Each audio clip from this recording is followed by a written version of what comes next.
Kung 30 years old ka ngayon at kukuha ka ng Kaiser 3-in-1 Saving Program, Plan K50, 2,941 ang monthly savings niyan sa loob ng 7 years.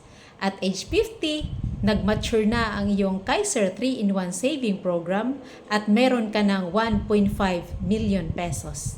At dahil may trabaho ka pa at healthy ka pa naman, in-extend mo ng 10 years.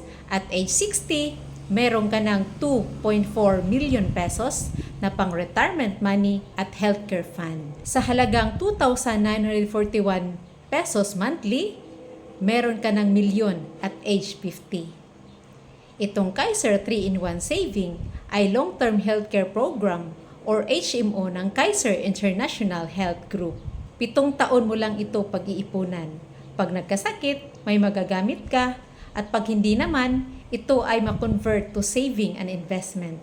Kung gusto mong meron ka rin ito, just let me know so I can guide you.